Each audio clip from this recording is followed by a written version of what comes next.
Kipindi kile niwahi kuambia Afrika, ukitaka kuoa Afrika unaoa bila shida yoyote. Afrika afadhali kuliko nchi za Ulaya.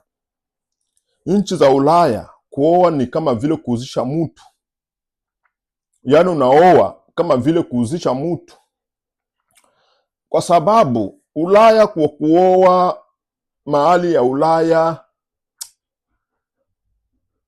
ni pesa nyingi sana. Kwa kuoa Ulaya unaoa pesa nyingi sana. Afrika unaweza kaoa mwanamke kuanzia dola 2,000, 1,500 hadi kuanzia 3,000, kwa sababu Afrika na penyewe washapandisha kwa sababu ya watu wa Marekani. Afrika kama Afrika, binti zamani haikuwa akiolewa kwenye kitunga cha muogo, kitunga cha mahindi. Unaenda chukua mwanamke nyumbani kwao, yaani unaenda na kitunga cha mahindi na kitunga cha muogo na unga wa muogo, naenda na kitunga cha unga wa muogo na mbuzi tu kama hapa, wa kufika kama hapa. Kama kipindi kile niwaambia video ambazo zilishapita zamani Afrika, zamani sana, mwanamke alikuwa akiolewa kwa miogo tu naoa mwanamke. Mwanamke ni kama vile zawadi. Ukienda kuoa mwanamke ni kama vile wanakupa zawadi, yaani unapelekea wazazi wake zawadi. Mama, asante sana kwa kunichungia mke wangu, kwa kunichungia mke wangu, unapeleka kama zawadi tu. Unaona, Afrika zamani sana, lakini kwa sasa hali imekuwa mbaya sana. Hali imekuwa mbaya.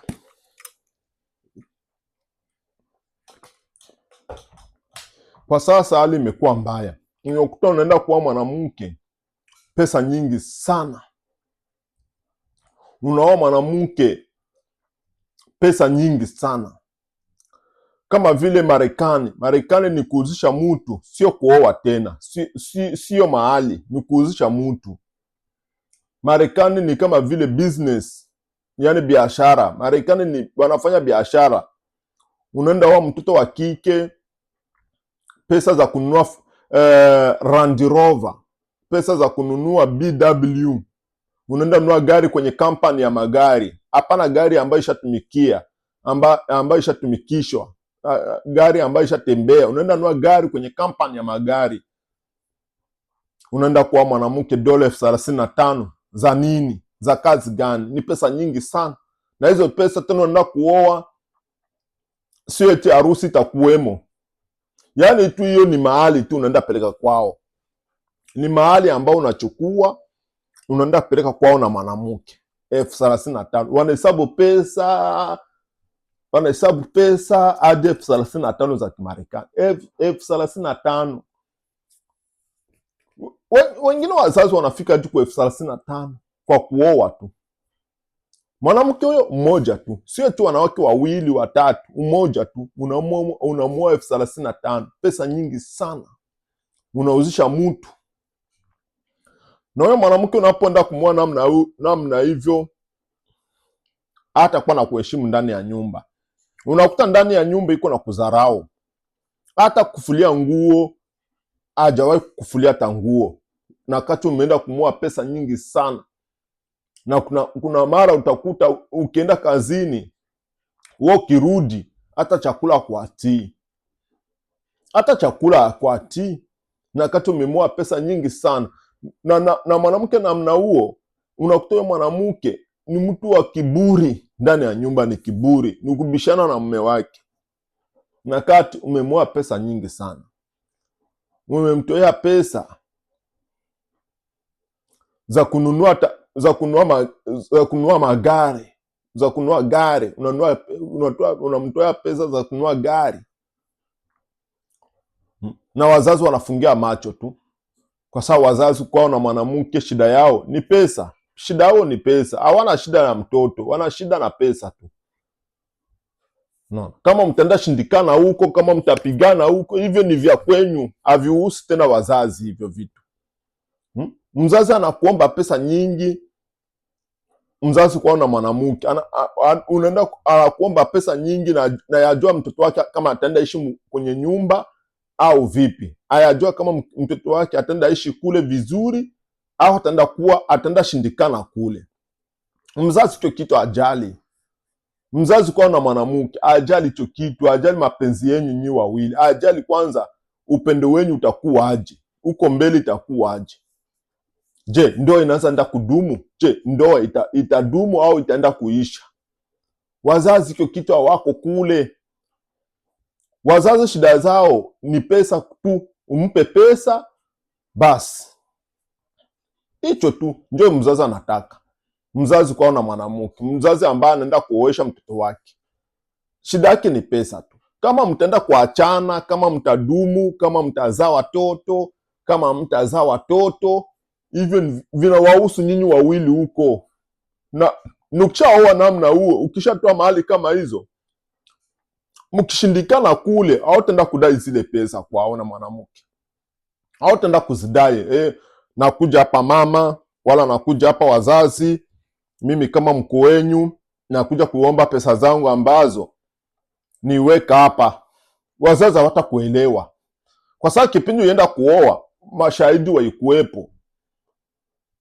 Na ndio maana kuoa ni kama vile kuuzisha mtu. Ndoa za sasa hivi na kuoana sasa hivi ni biashara, ni biashara. Unakuta washahidi waikuwepo. Ni kama vile unaenda nunua uwanja wa nyumba, mashahidi watakuwepo. Ni kama vile unaenda nunua uwanja wala unaenda nunua nyumba, mashahidi watakuwepo. Na hata kuoa namna hiyo, na kuoa namna hii, ukienda kuoa mashahidi lazima wawe mashahidi kwao na mwanaume na mashahidi kwao na mwanamke. Unaandikiana na karatasi, utaandika, washahidi wataandikwa pale, washahidi watakuwepo. Na ndio maana na ndio gisi unaenda kununua nyumba, mashahidi lazima wawepo, waone kama kweli nyumba ni ya ule mtu au nyumba sio ya ule mtu. Kwa sababu kesho kitokea tatizo, wale washahidi wote watakuja kuitwa pale, jameni, hapa kumetokea shida fulani, hii nyumba kumbe sio ya ule mtu, ni nyumba ya wizi. Mashahidi lazima wote wakongolewe, kwa sababu wote watajieleza kule serikalini, wataenda serikalini kwenda kujieleza, wahakikishe kama ile nyumba ilikuwa ya ule mtu wala ile nyumba ilikuwa sio ya ule mtu. Ule mwenyewe anauzisha nyumba ataleta mashahidi zake. Na ndio gisi kuoa Marekani gisi ilivyo. Marekani na kuoa ni kama vile unaenda nunua nyumba, unaenda nunua nyumba. Na ndio gisi kuoa Marekani upo. Marekani unaoa mwanamke $30,000 za dola, ni pesa nyingi sana, ni pesa nyingi sana. Mwanaume anafanya kazi aja na chakaa, iko natafuta hizo pesa, bado atalipa nyumba, bado atalipa umeme, gaze, vyote atalipa bado kula, bado tumbo ipo, kama iko natembea, iko na gari ya kutembelea, iko nalipa tax za barabarani, iko nalipa ma insurance, iko nalipa kila kitu. Tena unaenda kuoa tena mwanamke $35,000. Na ule mwanamke labda mtakuja kuishi naye, ikapita hata miaka 2 hamjapata mtoto, hamjazaa, wale ikapita hata miaka 5, 4 hamjakuwa na mtoto. Na labda unaenda kuoa mwanamke kama huyo, hata kuheshimu ndani ya nyumba, anakuwa na kuona wewe ndani ya nyumba haufai. Kuna kipindi utamuita, mke wangu niletee kitu fulani, mwanamke haiko kula, ajali hata kuletea kitu kinyo unahitaji. Hata kupika chakula kimwambia nisongee ugali, unalazimisha.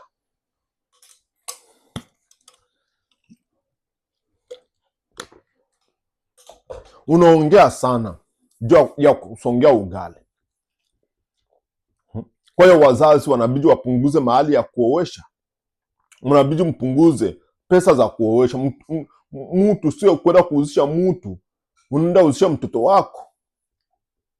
Yaani unamtoa nyumbani, anatoka nyumbani kwako, unaenda kumuzisha kwenye familia nyingine. Kwa sababu hiyo sio mahali, sio mahali hiyo. Unauzisha mtu. Ni kama vile naenda kununua gari yangu, nitaileta nyumbani kwangu. Nimenunua gari. Na ndio gisi kuoa Marekani ni kama vile unaenda nunua gari, unaenda nunua kitu fulani. Pesa ni nyingi sana. Na ule mwanamke utaenda kuoa hatawahi kuheshimu. Hatawahi kuheshimu na hatawahi kukusikiliza. Hata chochote kile utamwambia atakuwa na kudharau tu. Anakuona kama vile wewe ni takataka, wewe ni mwanaume ambaye haufai. Wewe ni mwanaume ambaye haustahili kumshauri chochote kile. Mwanamke iko na jipande eko. Ukijaribu kumpiga tu, unaenda kuozea jela. Unaenda ikaa miaka 30 jela. Miaka 30. Kuna wanawake ambao wanafungisha waume zao ndani ya nyumba. Wanafungisha wanaume. Kuna wanawake ambao wanafungisha wanaume zao. Mwanaume akiongea kidogo tu, kesi ishakuwa polisi. Unajua kesi zikishaenda polisi kwenye nchi za Ulaya, hizi nchi za wazungu, wala nchi au nchi ya Marekani, kesi ikishaenda kule, kesi haivuti. Wewe mwanaume utaenda kuozea jela. Jela ndio utaandika miaka mingi sana. Kama kipindi kile niwahi kuambia video ambazo zishapita, nchi hizi za Ulaya zipo juu ya wanawake na watoto. Hazipo juu yako, juu ya wewe mwanaume. Hata ujione eti ushakuwa Ulaya. Ulaya sio yako. Ukifanya kosa kidogo tu kwa mke wako na mwanamke ambao umeenda kumwoa pesa nyingi kwao, mkakorofishana mwe naye, mkakorofishana kidogo tu, wewe mwanaume utaenda kuozea jela. Utaikaa miaka mingi sana. Utaenda kuozea jela. Jela tu. Juu mwanamke wako akisha kuita polisi, anakuja nyumbani, polisi inakuja nyumbani kwako, wewe mwanaume hautaongea kitu. Hautaongea kitu. Nukushikwa na wanakuweka pingo, bana kupeleka mara moja. Hata mwanamke ndio yuko na kosa, bata kupeleka wewe. Abata peleka mwanamke wako, bata kubeba wewe ambao umekorofishana mke wako. Hata utawaambia mke wangu ndio yuko na kosa, mke wangu ndio amenichokoza. Hiyo kitu hawajali. Ni kukuchukua wewe na kupeleka mara moja. Ndio nchi za Ulaya gisi zilivyo. Na ndio maana kuoa usio mwanamke pesa nyingi. Na ndio maana wanaume wengi wanaanza kimbilia kwenda Afrika, wanakimbilia Tanzania, wamoja wanakimbilia Burundi, wengine wanakimbilia Kongo, wengine wanakimbilia Rwanda, wengine wanakimbilia Zimbabwe, wanaume wanaanza toka manchi za Ulaya waenda kuoa Afrika. Bora aenda aoe Afrika kuliko kuoa mwanamke wa huku. Mwanamke wa huku ni matatizo kwenda mbele, ni shida kwenda mbele. Kwa sababu unaenda kumwoa pesa nyingi, lakini hata kwa na kuheshimu ndani ya nyumba. Anakuwa na kudharau mume wake ambao umeenda kumwoa pesa nyingi, lakini heshima haitakuwepo. Heshima haitakuwepo. Na hata kupika chakula, kuna kipindi utakuwa ingia jikoni unaenda pika wewe. Mara ukimwambia nasikia njaa nipikie chakula, atakwambia sina mikono. Una mikono, unaweza ingia jikoni na wewe ukajipikia. Hiyo ni shida kubwa sana kwenye nchi za Ulaya. Ni shida kubwa sana namna kuoa. Na ndio maana wanaume wengi wanaacha wanawake huku waenda kujowea zao Afrika. Kwa sababu anajua akioa Afrika akipeleka dola 3,000 ataoa. 3,000 tu anaweza kaleta mwanamke mzuri sana, binti ambaye bado binti. Naposema binti, ni binti ule ambaye ana miaka 18 kuanzia. Unaposikia mwanamke anaitwa binti, binti ni kuanzia miaka 17, 18 na 9, 20. Hao ni wabinti hao. Kuanzia 16, kuanzia 15, 16, 17, 18 hadi 20. 20 ndo mwisho. Usiende kwa mwanamke ambaye anapita 20. Ukienda kwa mwanamke ambaye anapita 20, kuanzia miaka 23, 24 hadi 25, 30, mwanamke anakaa nyumbani hadi anafikisha miaka 30 hajai kuolewa, huyo sio binti tena huyo. Na niwaambia video ambayo ishapita, na nishawaletea taarifa hizo. Huyo sio binti. Huyo anaitwa ni mama. hata na mtoto, kwa sababu unapoenda kumtazama kwenye matiti yake, matiti yote yameshazeeka, yameshakuwa kama vile mzee, kwa sababu huyo utakuta ameshatoa mamimba, na akishatoa mamimba tayari ameshakuwa mama, kwa sababu unapotoa mimba wala ukitoa mtoto, ukiwa mtoto, ule mtoto ambao umeoa ni mtu kama wewe. Kwa hiyo ule binti ule msichana haiko tena msichana, ashakuwa mama, kwa sababu unapooa mtoto hauko tena mama, hauko tena binti. Ukitoa mimba tu hauko tena binti, kwa sababu ile maziwa ile matiti yako inginyonyesha mtoto, yangitoka iko maziwa, mtoto akanyonya, ule mtoto ambao umeenda ua. Kwa hiyo kwanzia msichana iko nyumbani kwao, ananeza miaka 30 bado iko nyumbani, anajua vitu vingi sana ambavyo wewe hujui. Kisha wewe kijana wa miaka 20 uende wewe mwanamke wa miaka 30, anakuzidi kila kitu, kila kitu. Ukimwingiza ndani ya nyumba, kuna kipindi hautamwambia chochote kile, kwa sababu anakuzidi. Hakuna kitu utamwambia, kwa sababu yeye anakuzidi kila kitu.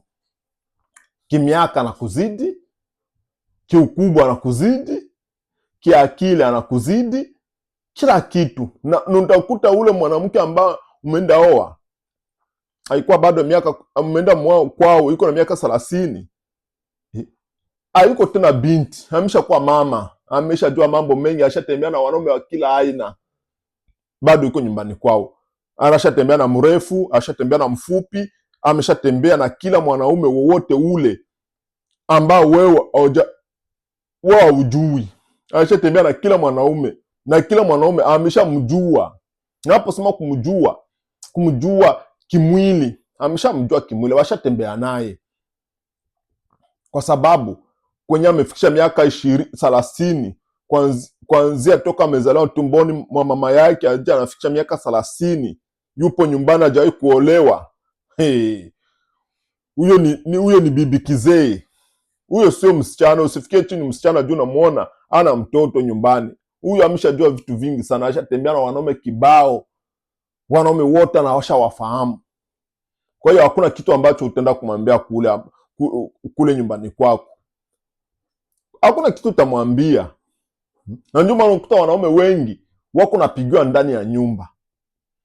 Hapo Marekani hapo miaka ambayo ishapita, kuna msichana ambaye alipiga mume wake akamtoa damu, alipiga mume wake ngumi aje hiki chote kupasuka, hiki chote hivi huko Marekani. Alipiga mwanamke ndo amepiga mwanaume amepigiwa na mwanamke.